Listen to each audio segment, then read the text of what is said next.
Everyone who believes in the Son has eternal life, and I shall raise him on the last day, says the Lord.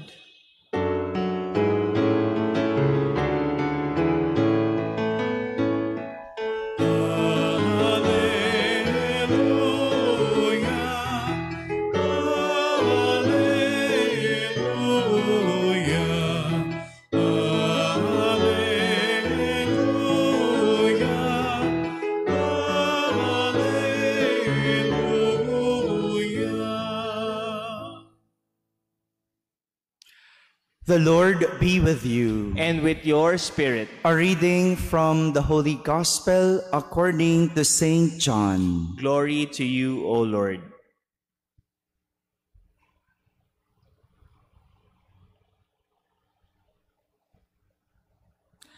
Jesus said to the crowds, I am the bread of life.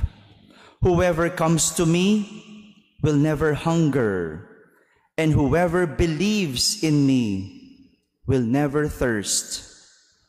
But I told you that although you have seen me, you do not believe.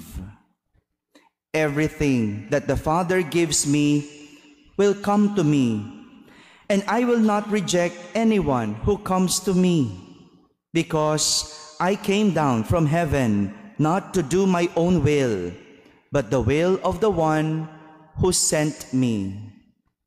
And this is the will of the one who sent me, that I should not lose anything of what he gave me, but that I should raise it on the last day. For this is the will of my Father, that everyone who sees the Son and believes in him may have eternal life, and I shall raise him on the last day. My friends, the Gospel of the Lord. Praise to you, Lord Jesus Christ. Good morning, my dear brothers and sisters. Once again, Jesus declared to the crowds that he is the bread of life. I am the bread of life. Yesterday was the first time Jesus made such declaration, and today Jesus is repeating it to the same people, to the crowds, that they may believe, para maniwala sila. But Jesus said, I told you that although you have seen me, you do not believe. Kahit sinabi ko ito, hindi kayo naniwala. For someone who does not believe, even if you say or even if you show something, it would still be difficult to believe. Sadyang mahirap papaniwalain ang tao na ayaw maniwala. And this is probably the reason why Jesus kept on repeating that he is the bread of life. Not only that this is the will of the Father, but for the people to believe. Ang maniwala at manampalataya sa sinasabi ni Jesus ay nasa pasya ng tao, nasa pasya mo, nasa kagustuhan mo. Pero ang ipahayag sa mga tao, ang plano ng Diyos ay nasa pasya ni Jesus. But it is clear to Jesus that he will not reject anyone who comes to him, because he came down from heaven not to do his will, but the will of the one who sent him.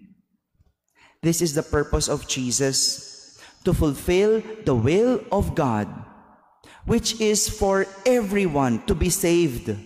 Yun ang plano ng Diyos, yun ang gusto ng Diyos, at yun ang tinutupad ni Jesus. Kahit na ang mga tao ayaw maniwala. Jesus fulfills the will of God, and that is for us to be saved, even if there are some who choose not to believe. This is the problem with the crowds. They find it too difficult to believe in Jesus because they do not know Jesus. They know more about the bread. Kasi yun yung kanilang laging hinahanap, tinapay. They keep on looking for the bread because they need the bread. They know the need for the bread. They know the importance of the bread. They know what the bread can give, and they know what the bread can do to them. Mabuti pa nga yung tinapay, marami silang alam. Pero kay Jesus, wala silang nalalaman. Kaya nga kahit kausap na nila si Jesus, tinapay pa din ang kanilang bukang bibig. Ganyan din po ba kayo? Ganyan din po ba tayo? Kapag nagdadasal ba tayo, wala tayong ibang bukang bibig kundi yung kailangan natin. Lord, bigyan mo naman ako nito. Lord, ipasa mo ko sa board exam. Kasi pag pumasa ako sa board exam, magkakaroon ako ng magandang trabaho. Pag nagkaroon ako ng magandang trabaho, magkakaroon ng magandang buhay ang pamilya ko. Magkakabahay kami. Diba ganun tayo ba pa pag magdasal? We know more about our needs. Bukang bibig natin, pangangailangan natin. Pero, have you ever mentioned about or something about God? Bukang bibig mo ba yung nalalaman mo sa Diyos? O ang alam mo lang yung hinihingi mo? Hindi mo man lang ba sinasabi, Lord, alam ko mabait ka. Nangangailangan ako ngayon. Alam ko maawain ka.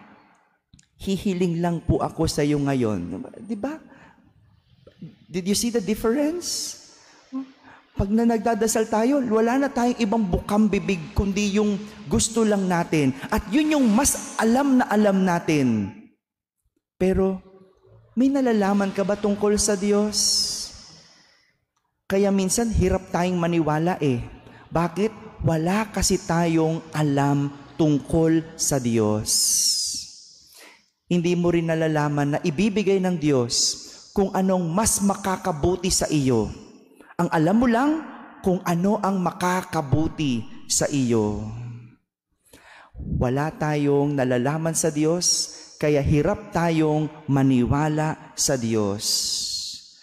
Kaya naman si Felipe, sa ating unang pagbasa, wala siyang ibang bukang bibig kundi si Jesus. Kaya nga, ganun na lang kung mangaral itong si Felipe. Pumupunta pa sa iba't ibang lugar para lang ipangaral ang pananampalataya kay Jesus. Na siya namang pinakikinggan ng marami. Pag yung taong maraming alam sa isang bagay, pakikinggan mo talaga. Kasi alam mo ramdam mo yung taong nagdudunong-dunungan sa taong marunong talaga. Ramdam mo yung taong nag-aalam-alaman sa taong may alam talaga. At si Felipe, marami siyang alam tungkol kay Jesus. Dahil alagad siya ni Jesus. He had an experience of Jesus. Marami siyang karanasan tungkol kay Jesus. Kaya naman, wala siyang ibang bukang bibig, kundi ang mga bagay na tungkol kay Jesus. Kilala ni Felipe si Jesus. Kilala niya kung ano ang magagawa at mabibigay ni Jesus. Kaya naman, maraming nagawa si Jesus sa kanyang buhay. Nagkabuhay ang buhay ni Felipe.